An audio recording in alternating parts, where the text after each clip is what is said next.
Hello, everyone. Welcome once again. I hope you can all hear me now.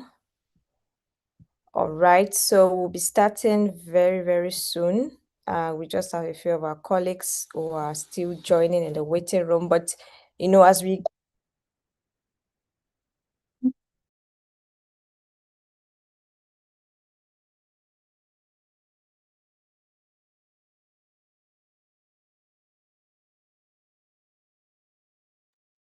okay.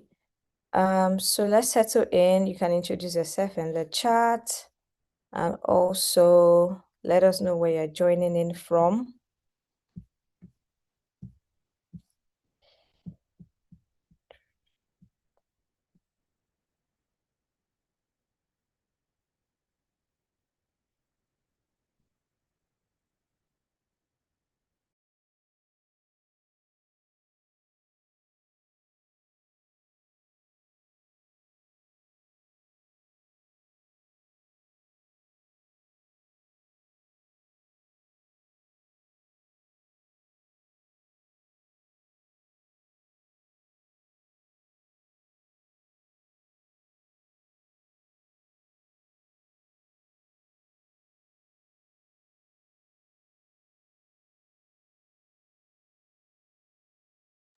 All right, let's keep putting that introduction in the chat.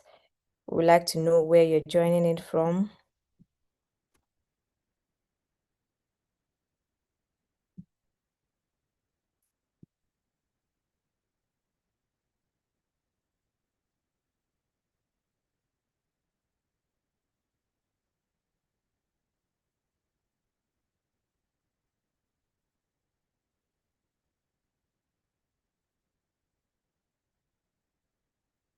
And let us know your country, what you're doing in the chat.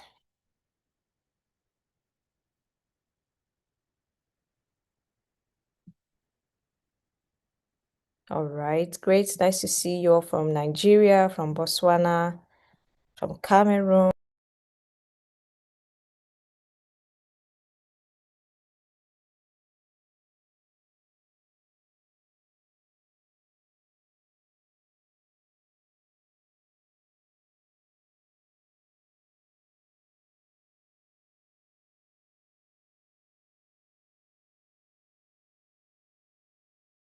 You can also go to slido.com and also just put in this code. Let us know where you're joining in from.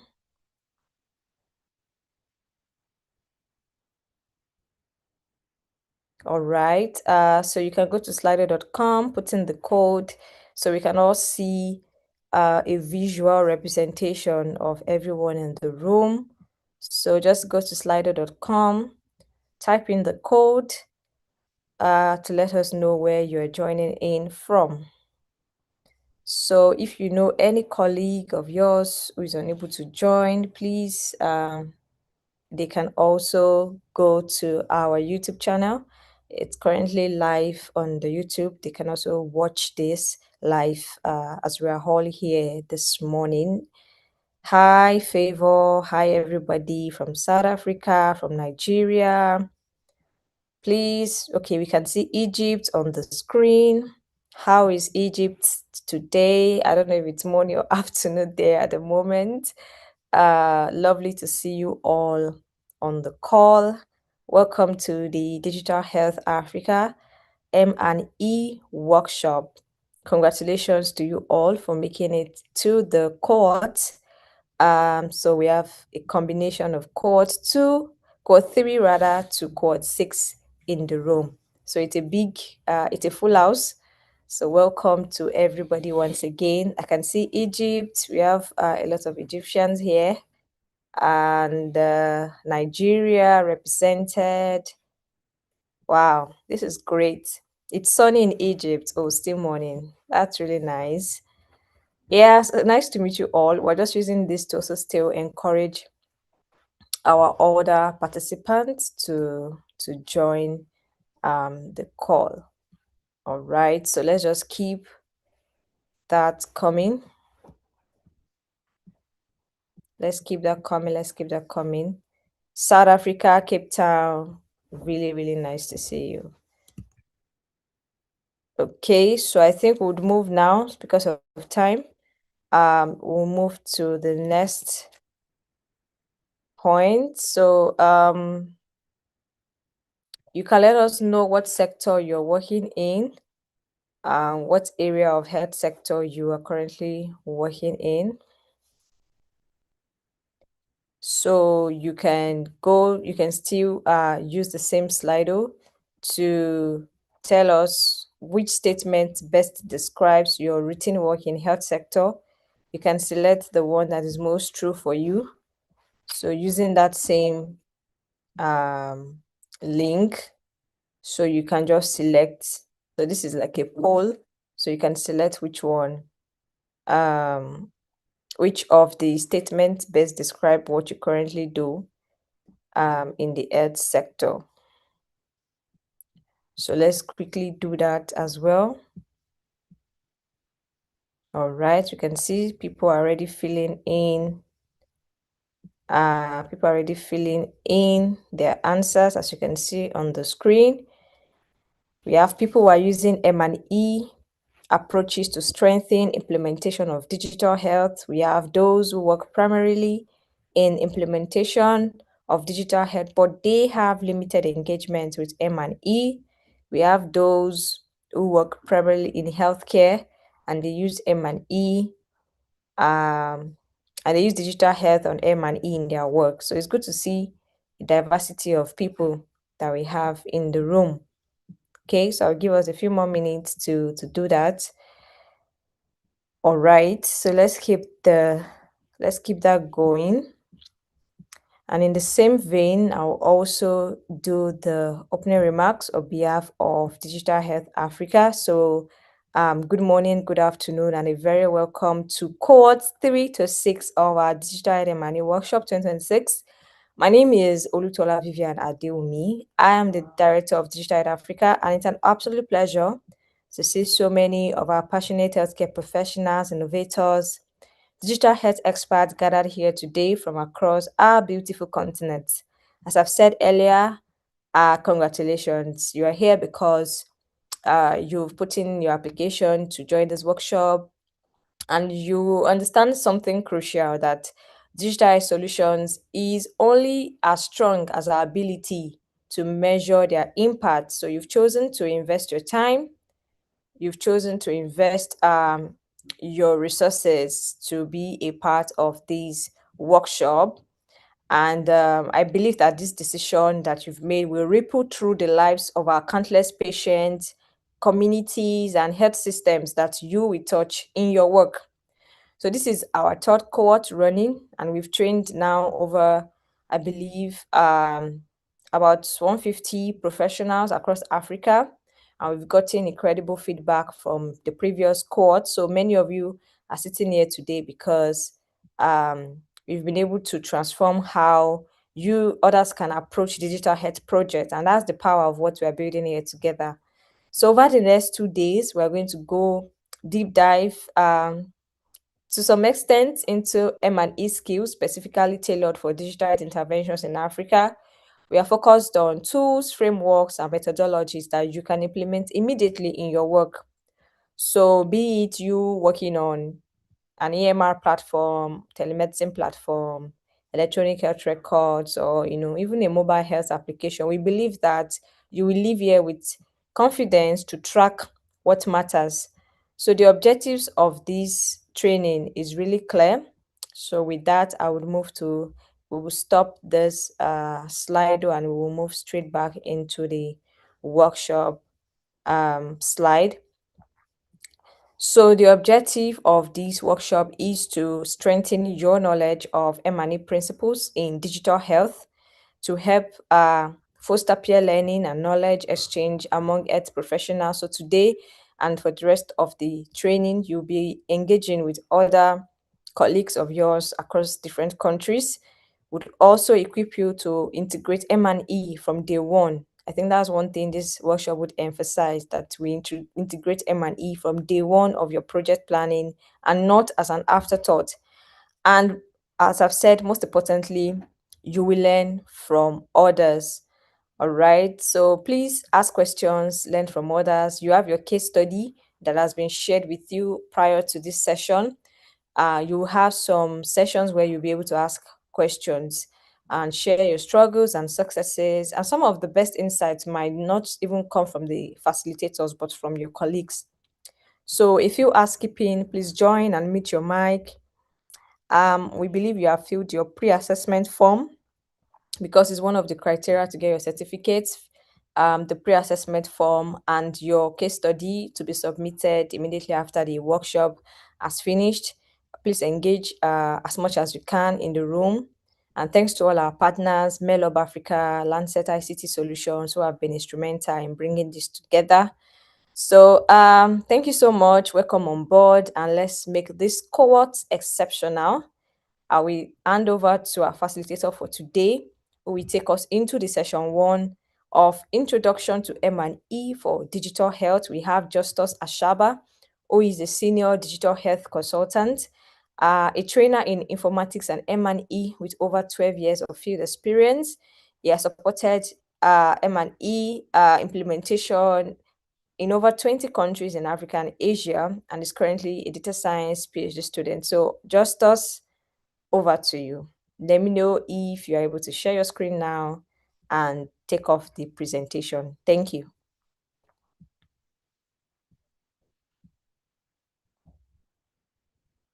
Hi, Justus. Are you there?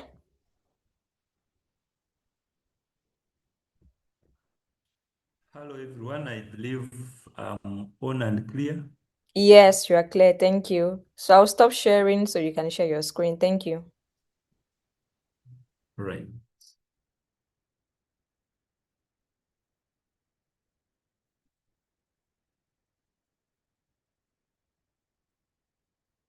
Confirm my screen is clear. Yes, it is. Good. Okay, good morning and good afternoon to everyone. Thank you participants for connecting and everyone for preparing to be here.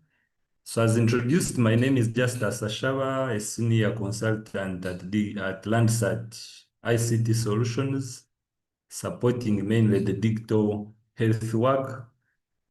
I'm based in Uganda right now, and that's where we really do most of the work from. But we have supported most of the clients in the rest of the countries in Africa, Asia. So I'm happy to be here and excited to share with you some of the experiences and help in this session ignite and introduce the concepts of M&E in the digital health space. So as we've already seen from the submissions, we are participants from different backgrounds, but all I believe is that we are all serving in the health sector. But while serving in the health sector, we may be having different roles, different capacities, and how we interact with digital health or M&E. So as we move on, we will appreciate how these two concepts come together and how we can really utilize them in serving objectives of the health sector. Okay, so when we talk about monitoring and evaluation in digital health, here comes mainly two aspects that I pick out clearly here so that we can, first of all, appreciate what are they and what do we really call digital health and what is monitoring and evaluation. So when we talk of digital health, here we are talking of all the information and communication technologies that we are using to support any of our work in the health sector.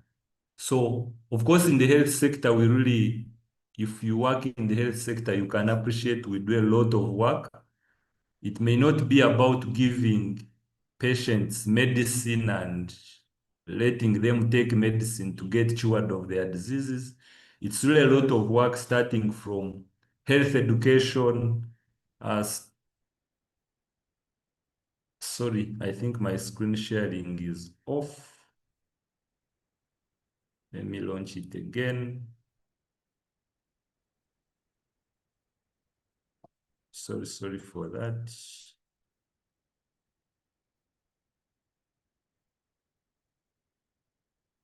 Okay. So what I was mentioning is that in the health sector, there are various cadres, people who are focused on on health education, people who are focused on diagnostics, people who are focused on treatment, people who are focused on monitoring various aspects. And of course, in all that work, there is data being generated and stakeholders look forward to utilize that data to either improve those interventions in the health sector, but everyone who is contributing to the health sector does different work. But in all the work that we do there, the moment you utilize any technologies that are helping us either to have information, data shared, visualize it, utilize it, or any communication around the stakeholders that are involved, the moment you apply any of those technologies for information and communication, then we say you are using digital health tools or interventions.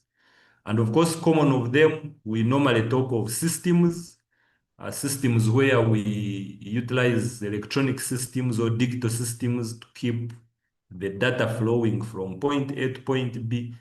So in many cases, we've seen systems being applied either to serve the hospitals, healthcare facilities, or to serve the stakeholders at different levels in the health sector in different countries. So all those technologies, we say they are digital health. And sometimes key terms like mobile health, electronic health can also be utilized. But generally, we mean all those technologies that we apply to make sure information and communication happens in all the work we do in the health sector. And when it comes to monitoring and evaluation, in case some members are really new to such a term, we say simply monitoring and evaluation is when we do any processes to track whatever we are doing and assess its progress and performance. So monitoring and evaluation here, if you talk about it standalone, it may mean really, it may be applicable in every work that we do, whether in the health sector or any other personal works that we do, and beyond beyond the health sector, monitoring and evaluation is applicable. So the moment you are interested to really check if what you are doing is progressing well, and at the end of it, or if you again check whether what you've done has resulted to the intended results, so that's monitoring and evaluation already. And of course, we will try to apply it in our work of the health sector and specifically to the digital health implementation and see how that works. So for monitoring and evaluation, again, these are two concepts that we clearly see coming out. Two concepts here that are monitoring and then evaluation. So in this case, monitoring is all about some continuous effort that we put in place. Always check the things we are doing. Of course, things you are doing may be actions, may be activities, your routine work.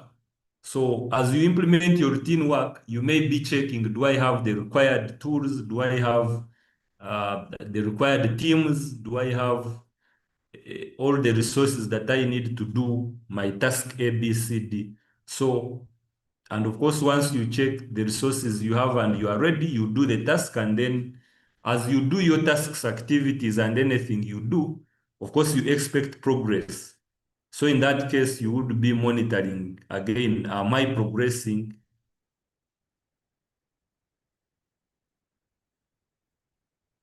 in this that I'm doing? Please confirm my screen is still on. I'm not sure from my side. Yes, your screen is on. All right. Okay. So once you really get concerned about the progress you are achieving and if you are doing things right, then there you are monitoring what you're doing. And of course, whatever you do, uh, we talk about getting results out of it. So at the end of it, all you're interested to know if I've put in resources and efforts to do my routine work. At the end of the day, at the end of the week, at the end of the month, at the end of the quarter, do I have my expected results? The expected results again differ depending on the level of contribution you are at. If you're a health worker looking at handling patient consultations, your results may be different from someone who is in the field, may be doing health education. So depending on your work, again, results that you expect are different. But these results, we say they are like the out the things you intend to achieve when you do your daily tasks or your routine tasks. So the moment you try to assess those results, we say you are evaluating your work. And these are results sometimes can be short-term results, which we say outcomes, and then impact, which are more long-term results. So these are quick overview on those two concepts, explanation on what for M and E, looking at it independently, you appreciate that it's applicable in all our routine work that we do. It's applicable in all sectors. It's applicable even in your personal programming of your tasks. And for digital health, specifically, we've seen is when we apply the ICTs in any area of our work in the health sector. And from here, with those two clear differentiations or explanations about the concepts, we already got your input about how your work relates to these two concepts. Of course, we've seen that most of the people really work in the healthcare delivery. And of course, you either use digital tools for your work, and for M&E, sometimes you may really be focused on delivering healthcare objectives and you are not much concerned on M&E. That's true and it's okay because sometimes M&E is dedicated to a specific team of members at different levels of healthcare delivery, so that's okay.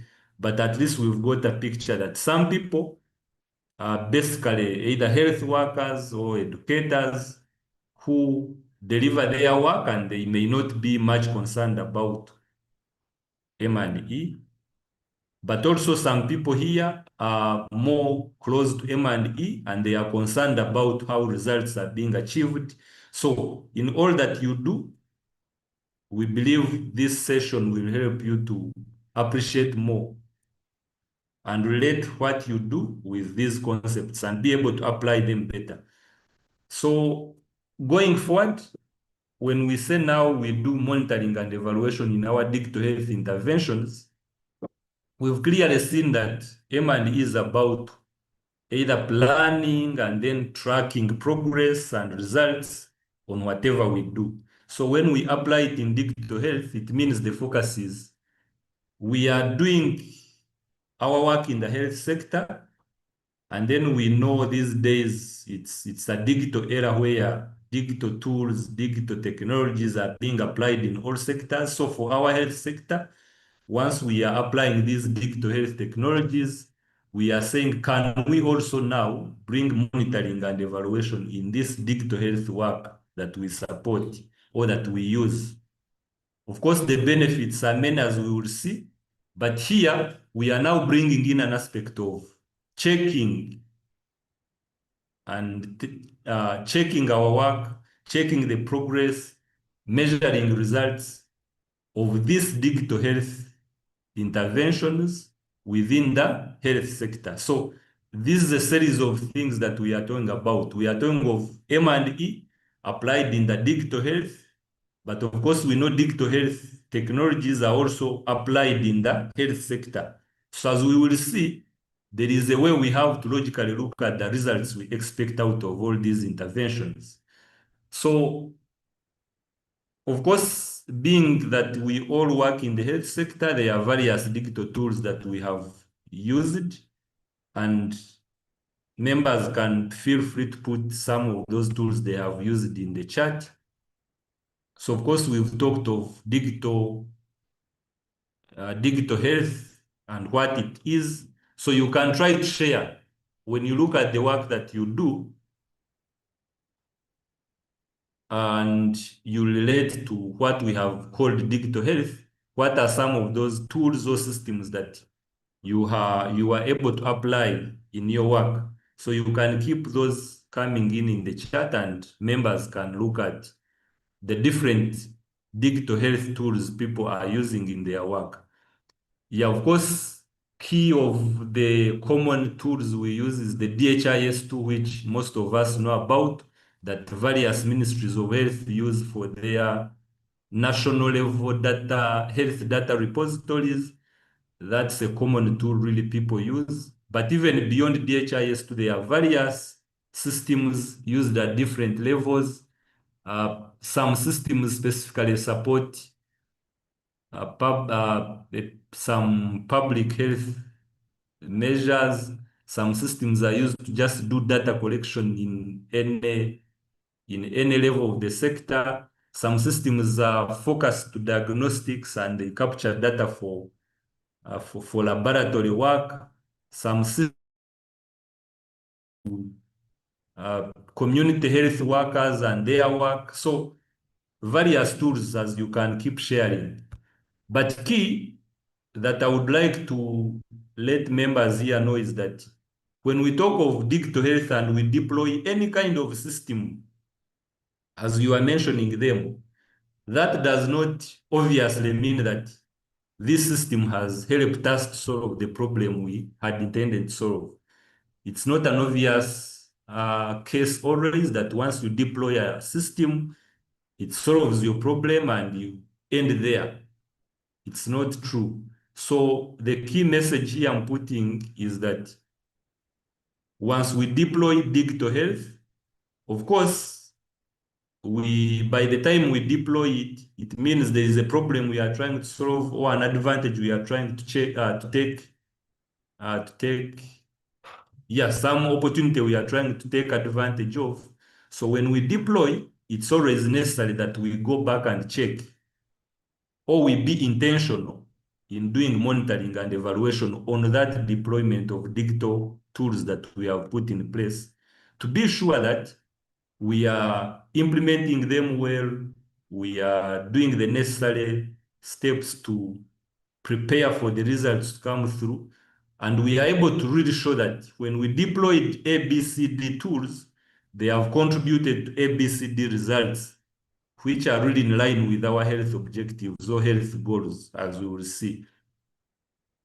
So it's always important that at the end of it all, we pay attention or we pick interest to know that these tools actually work. Because some scenarios happen, you deploy a tool, for example, to collect the data, and somehow, for some reasons, that data doesn't come through. So you clearly see there that the digital tool will not have brought the intended results. So to dodge that and stop assumptions that maybe we may be assuming that digital health is like a sure deal. Whenever I put digital health, I get results. These days, there is a lot of, of, of, of application of AI being talked about. So some members here may be thinking the moment I have AI in my work, it's an obvious solution. I would have really achieved what I want to do. It's not obvious. So here we need always to again be sure that when I do any deployment, I have to put in place some monitoring and then later evaluation to be sure and to really prove that things have been done right. And of course, we've done the right thing when we see the intended results. So for example, some people who work in the supply chain systems, pharmacies, sometimes you use those digital tools to track the supplies, to track the utilization of materials and consumables. So the question you would ask yourself would be, do digital supply chain systems improve the coverage of childhood vaccines? Of course, here it's applicable in a situation where maybe there is a national medical store somewhere which has vaccines at national level, and then it tries to use some digital systems to allocate those vaccines to different regions in a country. Then, of course, there is shipment of those vaccines to different either districts or health facilities. And then at some point, data comes in through how those vaccines are being used. But then at the end of it all, you would want to really think about, if I did not have a digital supply chain system, how would things be? And then now that I have this digital supply chain system that has helped me to organize my stock, distribute it, then get the data, has it really helped us to improve the vaccination or immunization processes? So those are some of the actual questions that this M&E in the digital health intervention would help us to answer. And of course, we know as healthcare workers, there are various decisions that you make as you support patients through their uh, healthcare journeys. So sometimes there are those electronic decision support systems that are in place. Areas to do with machine learning, AI these days are really being promoted, which is very okay. And they sometimes support decision making based on the data sets that are being utilized. So in that case, if you help health workers to make decisions quickly or even with high quality using some digital health or AI tool, the question you would be interested really to know is, do these systems improve the quality of service provided by these healthcare providers? Yeah, so that's a question you would set to yourself and then go through all the necessary steps as we will see to answer such a question and be sure if this tool is helping you or not.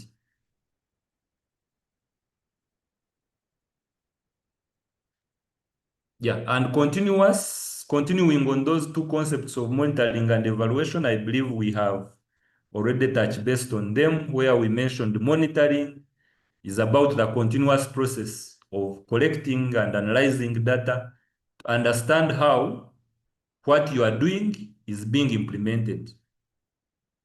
So, and this is specific to digital health now. So when you are to apply some digital health system, of course, people from the ICT background can relate well. There are again other processes that people go through to put those systems and electronic solutions in place.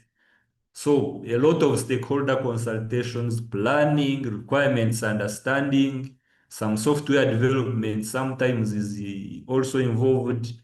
Then there are aspects to do with deployment, having all the hardware that is required to run the digital systems, the networks. So a lot happens in the background before the health workers really start to use these systems. So monitoring would be applied to all those processes to check if everything required is in place, being the technology, the hardware, the teams that are required. All those things have to be monitored and checked if they are available. And of course, as you monitor all those aspects, it keeps your decisions. You get the best of making decisions. If something is lacking, then you fix it and be able to make the whole process fine. So all those processes go on until the digital health applications are applied or put in use. And the moment they are put in use, again, remember, it was developed maybe and deployed, and now we are telling healthcare workers to use the system. So there is now another phase where people who have not seen this system are coming to use it. So there is that interaction of the health workers or whoever whichever stakeholders are using that system. So that interaction of the stakeholders and the system is also something that really we would be interested to monitor and know how are people using this system. Is it difficult to use?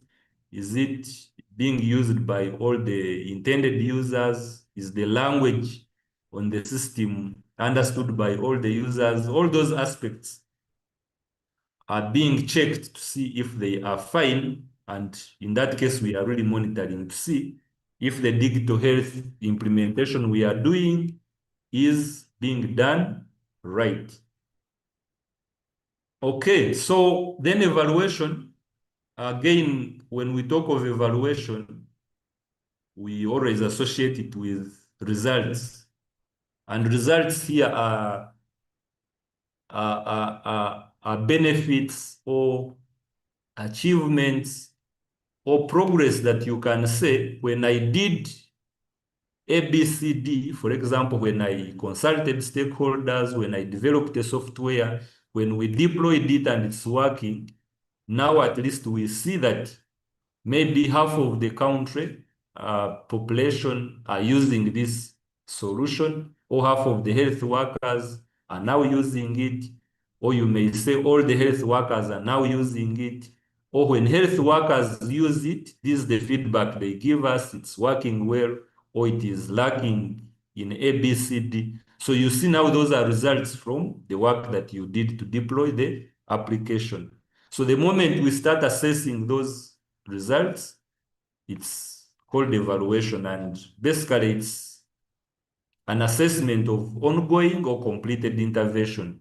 Ongoing in a way that even as you are introducing a digital health intervention in some population, you can still assess some early results. As we go on, we'll start seeing terms like outputs, outcomes, as we will see. But the moment you start deploying that digital health and people start using it, of course, it is still being used and you are assessing how their interaction with the system is. But also sometimes other interventions are meant to be implemented and come to an end. Maybe it is a seasonal, it's a season activity, like maybe some education program that is targeted. Let's say we are saying in the start of the year, when people are from maybe the long festives, there may be need for some targeted health education. So when you do that education program, it can come to an end fine.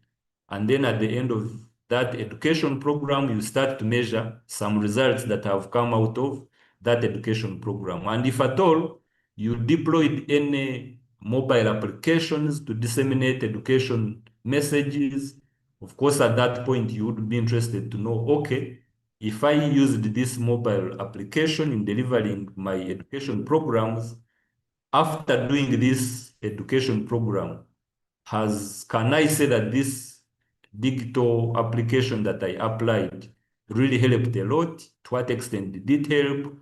What numbers did it really help us to reach? All those are questions that can come as part of the evaluation. So evaluation, again, it can measure the interaction of users to that digital health system. It can measure the changes that later come to be seen after the digital health intervention has been achieved. So clearly, in the phase of measuring results and monitoring our digital health implementation, we see there is a part of monitoring which is more of an early process, where we look at the process of putting together that digital health application and implementing it. And many things really come to play when it comes to setting up such, as we will see. And then evaluation is later, when we really check the results out of that implementation and see if the digital health tool that we deployed is bringing us the intended results. Yeah, so when we go more deep about the importance of M&E in the digital health interventions, again, there are some questions that M&E helps us to answer. As of course I mentioned, these technologies that we apply in health, in the health sector, we apply them, there's a process they go through to be applied. And when we apply them and people are using them, and then at the end of it all, we are trying to evaluate them, some key questions here have to be answered. This is an extract from a WHO guideline, and we are guided that surely, for sure, when you deploy some application, you should be able to check if this very key question. You wouldn't want to just put out a link to a solution which you are not sure that it works. Of course, when it's not working, people will not use it, and it will not help you reach the goal that you wanted. For example, take an example where you are saying, I want to, maybe let's use the DHIS to the common one that really all countries almost use. Here, ministries of health put up such a DHIS2 instance, for example, to get reports from health facilities. So taking that case study or scenario, the Ministry of Health would really be much interested to answer the question of if the technology works before it deploys and tells the health facilities to report data in it. Yeah, so answering this question of does the technology work, again, it has more other things. If we go deep, that we have to answer, some factors are more technical around the technology to check if, for example, the system is deployed in an environment where it will be accessed by all health facilities. If the health facilities have the networks and the internet, if needed, that they need to connect. Other factors are organizational, things to do with the staffing, things to do with the people, the processes that people go through to report this data, and very many factors or issues that we will see under these technical and organizational factors. So key is that you're trying to answer the question of, is the technology working? Of course, the answer is either yes or no, depending on the data you collect. So if the answer is yes, obviously you go on and deploy it, and then we wait to see the results after deployment. If the answer is no, obviously you go back within your technology development process and make sure that you fix what is not right. So when it's a yes and you've deployed it, next is that we want to see people using that system. And in that case, we have to answer the question of how do people or any stakeholders we are targeting interact with that technology. And here technology can be any ICT solution you put out, whether be it a mobile application, be it a DHIS2 instance you put out there, be it a decision support tool that you are deploying in a health center to guide healthcare workers. So we are saying, how are people interacting with it? Is it being utilized by all the intended users? Are all facilities in all regions able to access? Or some health facilities in some regions are really disadvantaged in some way? When people use the system, are they saying it's working? Are they asking for support all the time? Are they saying it's on and off? All those questions. And in terms of adoption, we are looking at how people get used to it. Of course, sometimes you introduce a solution to be utilized, people use it in that first week, first month, and then the moment you stop reminding them, maybe they also forget to use it. So here we are looking at adoption. Do people continue to use that solution even beyond the initial pilot support? So all those questions have to be answered as we go along. If anywhere you get a no, of course, the option is that you correct whatever is not right. And when you have a yes, you are confident things are working and you move on. And as that solution or digital health technology gets to be utilized for some time, then we now start to ask our questions beyond the digital health application. Remember, we are applying these digital health applications in the health sector. And the health sector normally has its own goals. Either we want to prevent diseases or we want people who have got sick to be tested, the diagnostic part to be tested early enough. Those who have some detected diseases, we need them to be treated and they get cured. And so you can see the health sector has its own objectives. We want to prevent diseases, we want to treat people, we want people to be aware about information about their health. So another important question here we are talking about is how does the technology improve the process? So the process here is as people are seeking health care, as people are maybe attending to digital health education programs, as people are going through laboratory diagnostic processes, as patients are going through consultations, how is that process improved by the digital health tool we have deployed? So here we start talking about issues around availability. For example, sometimes we know there are scenarios or services that we say cannot be deployed, maybe when a health worker is not available. But if you have put some digital health application that is trying to break that cycle, so that people can get services even when there is no healthcare worker attending to them, then it means people are getting the service. There is availability of the service because of a digital health application.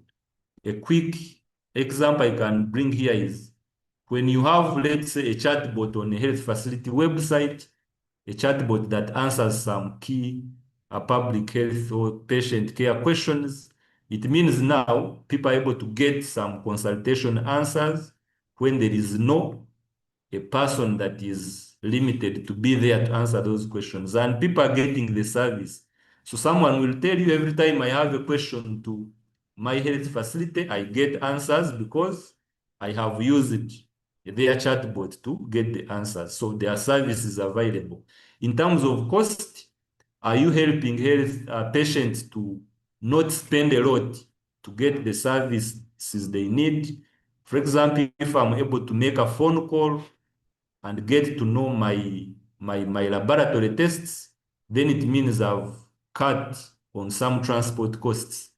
If health workers are able to be at the health care facility and be able to contact patients in the communities without maybe being limited by fuel costs or without being limited by distance, so it means there you are making services and processes better by digital health application. And of course, many other areas around efficiency, quality, utilization, all those areas have specific questions you can ask to check if the processes are better. And of course, when you are sure the processes are moving on well, people have the services they need, the cost of getting services are really reduced, the efficiency in terms of time and resources deployed is better. People are getting quality services because of your digital health implementation that you've done.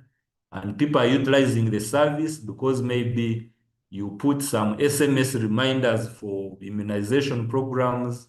People are using the service because you've reminded them. So now that you are sure things are going on well in terms of processes, and in terms of all these factors, the other important question to ask would be, then how have those improvements in the service delivery affected our health goals?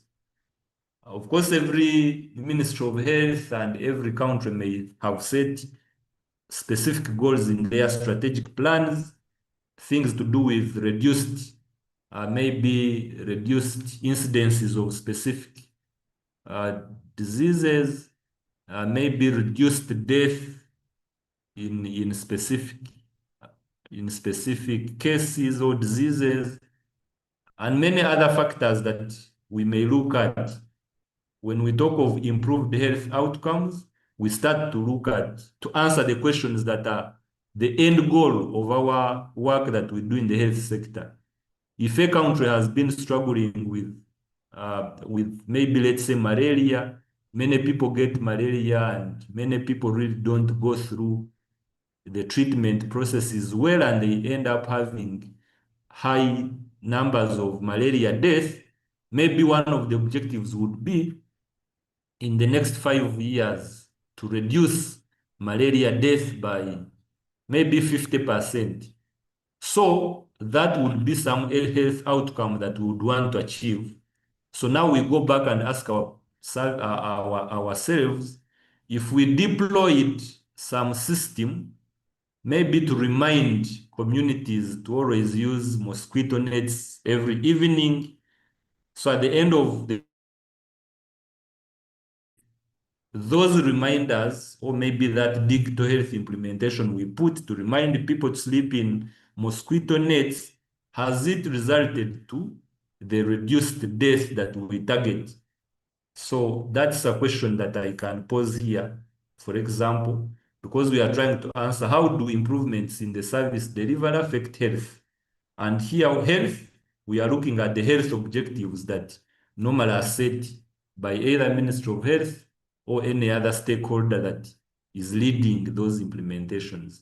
So, in summary, these are some of the key questions or key high-level questions that can trigger most of the questions we ask ourselves as we implement M&E in the digital health sector.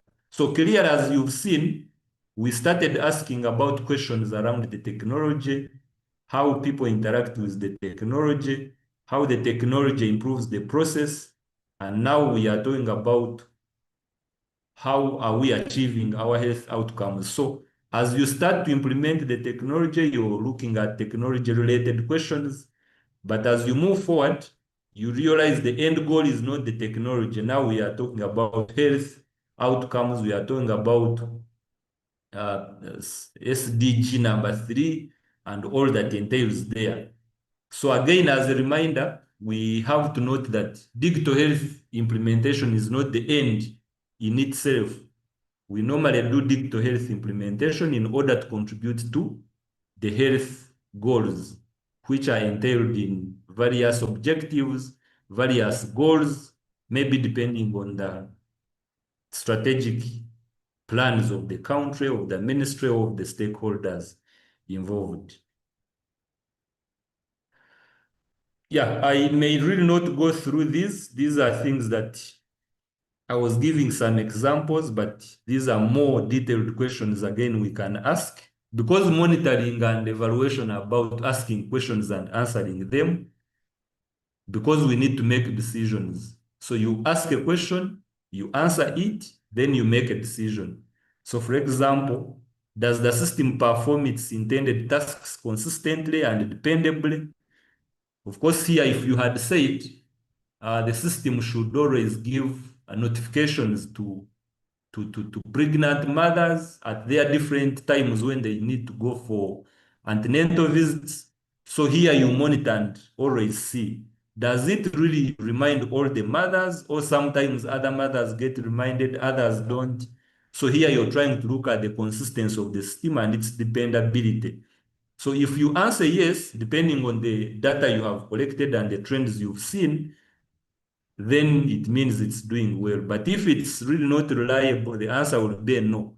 And it will inform your decision either to fix that issue or really do anything required to make sure that technology works. So as I've been mentioning, there are many questions we keep answering in the space of monitoring and evaluation.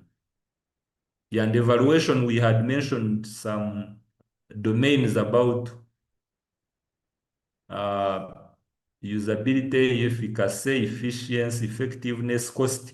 All these are questions that you can go deep to ask. And these questions normally vary depending on the intervention you are monitoring or evaluating. Okay. So from all this, I think we are able to appreciate the importance of M&E applied to the digital health.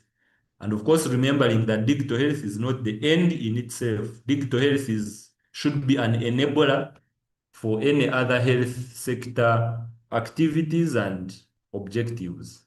So as we do all this work, M&E in the digital health work, some key principles and best practices, I think we've already mentioned that digital health is itself not the end, but it should be an enabler to realization of health goals.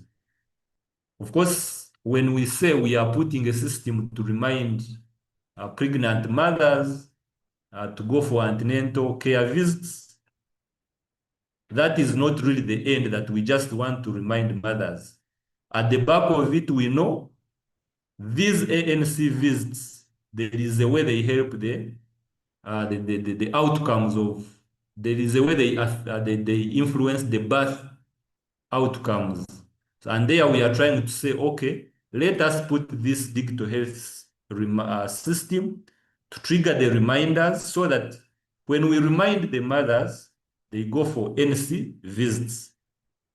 And then we are sure when they go for ANC visits, at the end of it all, we will have maybe good birth outcomes at the end of their 9 months. So the digital health in this case is not really our end goal, but it should be an enabler to achieve our intended health goals, which are maybe good outcomes at the birth time.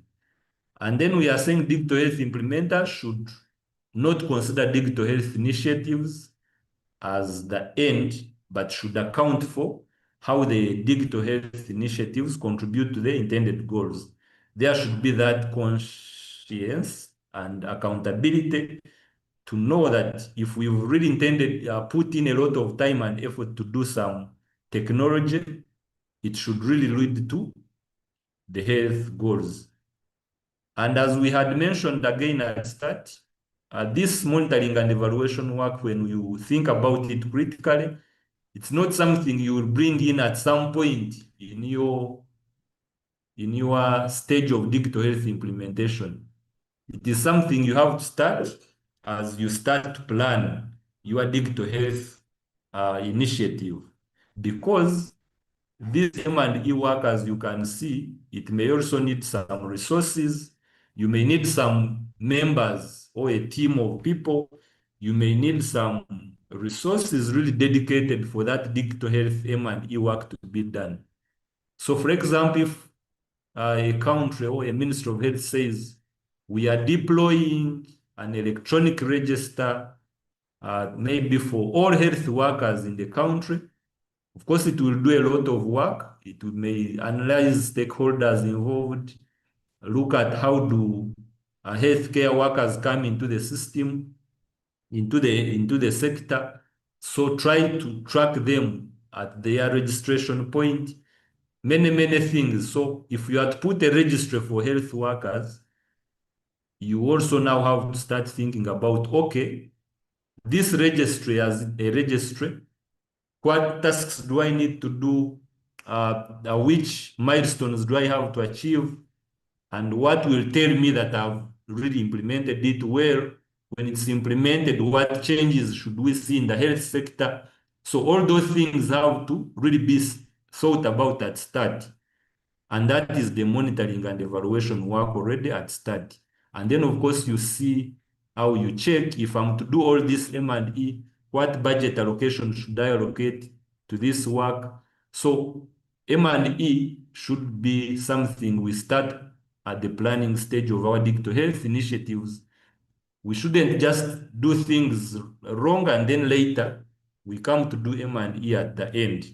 It should right away come from the start, because M&E guides us to do the right things or to do things right. And then at the end of it all, we are able to say we did the right thing by getting our results. And as we implement the different stages of the digital health initiatives, the people from the ICT sector may appreciate well, or if you have a health worker and you have participated in contributing to development of a digital health initiative, you appreciate that there are really many stages. That digital health initiative is first of all planned. Maybe some stakeholders look at the problem and then they realize, okay, this problem may need a digital health solution. We may need some system to help us on reducing a problem. And then from there, stakeholders meet, start to design that solution. How should data flow? Who should enter the data? Where should data come from? Some data may be automatically captured. Yeah, we shouldn't think that data has to be entered in digital health solutions all the time. Some solutions can capture the data automatically. For example, there are sometimes we hear of IoT devices. You may give a device to a patient, and as the patient is doing their routine work, maybe pressure is being measured and communicated, maybe temperature is being measured and communicated, or even as people really click through the different systems, you are already measuring the speed at which they work. You are able to know how long a healthcare worker spent in a consultation session with a patient. So some data is automatically captured.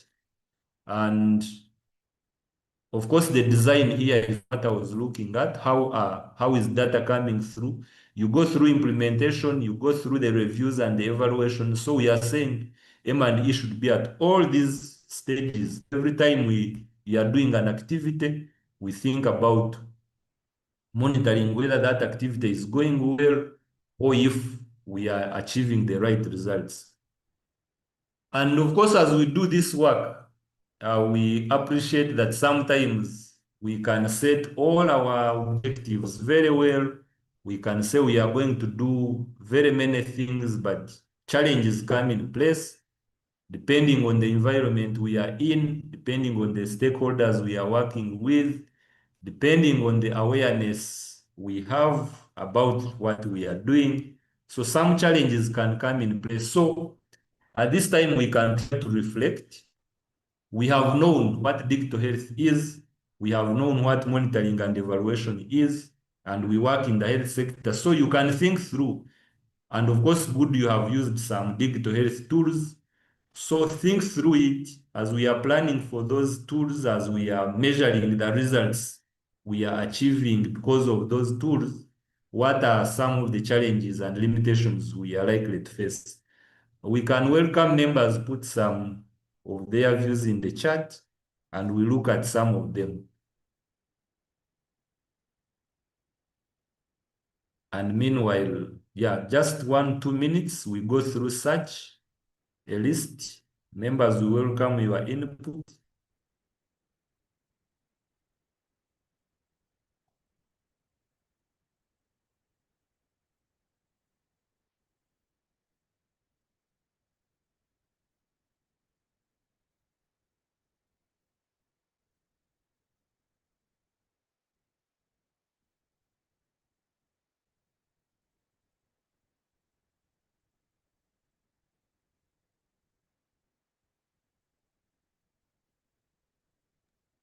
All right, please let's put our responses in the chat.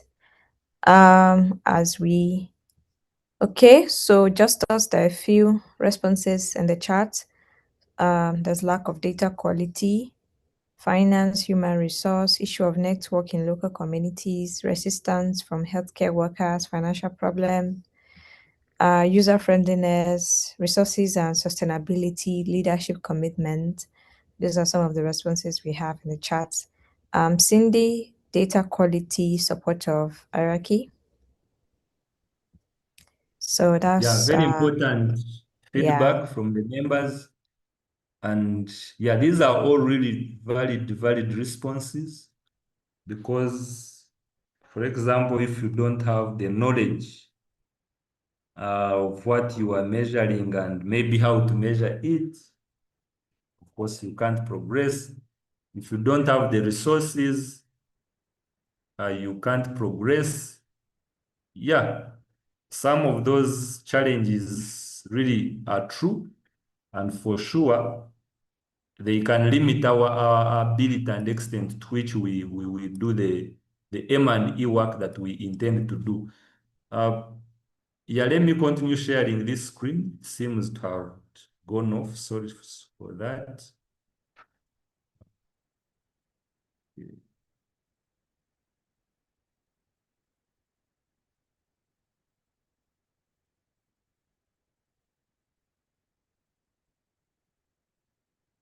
Yeah, so members really are giving valid points here. And maybe as a summary of them, and maybe more points from literature, we see that digital health initiatives really, they are very dynamic. As we've mentioned, different systems are applied for different interventions, different health interventions, and of course, different uh, digital health tools may be at their different levels of maturity in terms of maybe how long has this tool been in deployment, how are people really much attached to this solution, how is it well embedded within the health processes. So those different stages of maturity may also pose the different challenges in trying to measure the results coming out of those interventions. So M&E needs in this case are also challenging in a way because of those dynamics, because the different health needs that we are trying to address can also be dynamic depending on the various factors. So we are saying if initiatives address the identified needs is something we always need to be sure we can answer. We need to always answer if users are satisfied of what solution they are using. And of course, here satisfaction, can really get affected by many factors. Different people can be at different levels of either literacy. Different users can be in the different regions of the country where they are different technology penetration or even different support. Sometimes regions are really differently uh, placed, and that can be a challenge. Evaluation of effectiveness and attributable impact. Sometimes it's tricky because you had to answer questions to do with the results, and you have to say whether this digital health application has really led to the results you are seeing. So of course, many things go in place. The, the, the, the, the, the methodology you have to really use to answer such a question, and be sure that if I didn't have this application, we wouldn't see these results. If you have to answer such a question, you have to go through various systematic processes.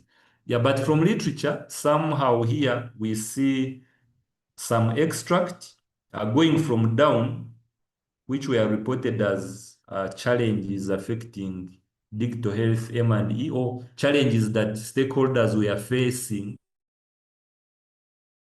M&E. We see that the factors on the lower side have greater concern. So most of the people reported that limited evaluation skills or capacity among the evaluation teams is really of great concern, which is true because, for example, we are talking of doing M&E for our digital health implementations. But as you've seen, this cannot be just be done by anyone who has never known what digital health M&E is. So without such skills, without the awareness of what you are supporting, you can't support that. So this was reported as the greatest challenge. And I believe for the members here who are attending such sessions, you should be able to overcome such a challenge in your works. And then also in availability of standard procedures and guidelines for doing such evaluations was also an important issue. So as we've seen, to do this M&E, you have to do really some organization, you have to do some systematic processes, you have to articulate some factors, results, you have to mention them clearly, you have to be intentional to know I'm doing A, B, C, D to achieve X, Y, Z. So there may be some procedures and guidelines you need to follow. You need to know what are outputs, you need to know what are outcomes, you need to know what is impact. So without procedures and guidelines that people follow, these evaluations can really be challenging. So such a limitation is also of importance. So limited documentation about initiatives, yes. So here we are talking about you are trying to evaluate a system, but then you do not have any documentation about it. For example, in the Ministry of Health, maybe some section of the Ministry of Health, let's say the malaria program, for them, they have decided to deploy some system to track the utilization of mosquito nets.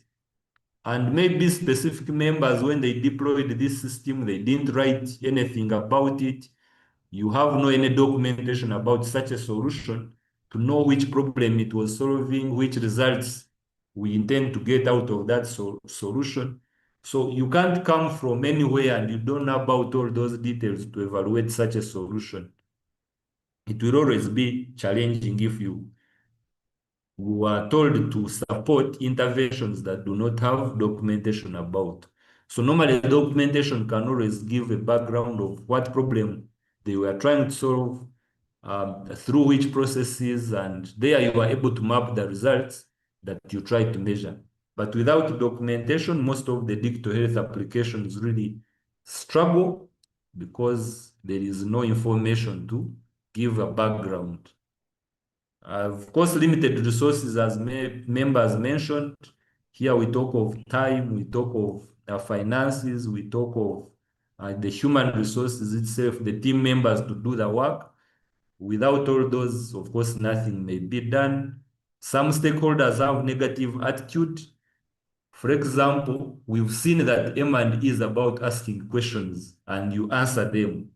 But sometimes when you try to assess someone's satisfaction, for example, and you ask them, you've been using this solution provided by Ministry of Health, how is it going with you? Some members really fear questions and maybe think either they are being audited or you are trying to challenge them on their utilization of the system. So they may have negative attitude and not give you good answers. Someone may internally know I'm struggling to use this system. Whenever I try to use it, maybe the screens are too many and I can't follow through. But when you come to ask them how they are using it and how it is, they tell you it's wonderful, it's very good, and you do not really get the exact picture because people have a negative attitude towards the questions. Okay, and harmonized indicator interpretations. The term indicator here is maybe a new term which you will understand in the next sessions. But indicators are like result statements. You say these are things that will help you to measure the results. And of course, when you talk of the results you intend to achieve, they should be mentioned clearly. But sometimes they can be misinterpreted. For example, if you talk about availability of a service, let's say the service is the laboratory service in a hospital, and we are talking about its availability. So someone may wonder, what is that availability? Is it seeing the lab structure and all the microscopes and equipment there? When I look at them, then I say this facility is providing lab services. Or someone may look at, okay, availability, is it how many times or how many patients come to the laboratory and find the staff not available to give them the service at this time. Or someone may look at availability as, okay, the machines are here, you can see them, but how many are non-functional? You may have microscopes in the lab. Let's say there are 10, but then out of those 10, only one is functional. So it means now the service, the laboratory service is not available as planned or as intended because all our 9 microscopes are off. We cannot provide the laboratory service as we need. So availability, just as an example, some people may misinterpret it. Is it about the service being delivered? Is it about seeing the equipment in the lab? So aspects to do with indicator misinterpretation can also challenge the process, especially when you are really dealing with various stakeholders who come from different backgrounds. You need to be very clear to articulate the points you are talking about. Yeah, very many factors here: political interference and influence, the limited ICT infrastructure, very many as members mentioned. All these can let the process down and the M&E work difficult for sure. Because, for example, if the technology, if the infrastructure you should have used to deploy the system is not clear, obviously the system will not always be on. And if you are to answer questions of how people are using the system, then you cannot answer such questions because clearly there is no infrastructure that people would use to access the system. So very many challenges, and I'm sure we can always look out for literature to really see what other challenges do other people face in the field as they are trying to do this work. And here I've provided additional references and reading materials for all this that we've talked about. What is digital health? What is M&E? How are they important when we apply them in our health work? What are some of the key best practices we need to take to pay attention to as we do this M&E work for digital health? The challenges that some stakeholders face so that we prepare not to face them.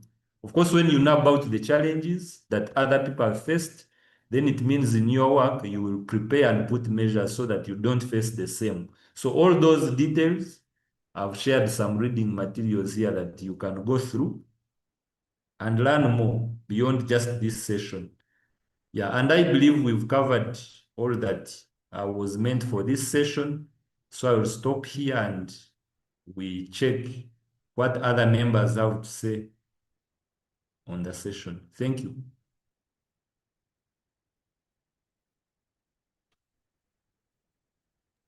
Thank you so much, Justus.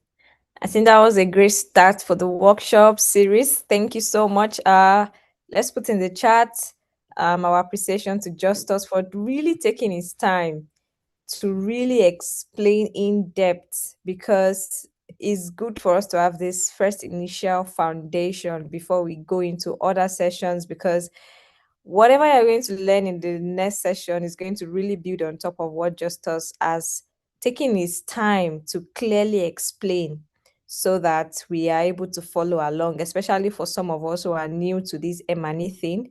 And I can tell you that when we did this session last year, I myself, I was very new to M&E. I had no idea what it was. But immediately after the workshop, I got a contrast that I had to use M&E skills for. And this was the only workshop I attended that gave me the skill to be able to perform on that work. So please do not take anything you're learning here for granted. These are people with expertise, deep technical expertise to explain to you what M&E is, especially in the digital health context. So if you have questions now, we take just two questions because of time. We have another session where we would have more time for questions. That's the last session. So please, two questions very quickly so that we can all go back to our work and prepare for the evening session. If we have any question regarding what Justus has presented, M&E, the difference between monitoring, the difference between evaluation, at stages where you have to do monitoring, stages where you have to do evaluation, challenges that you typically face in M&E, some common ones that all of us have all listed here together, and Justus took his time to even explain further.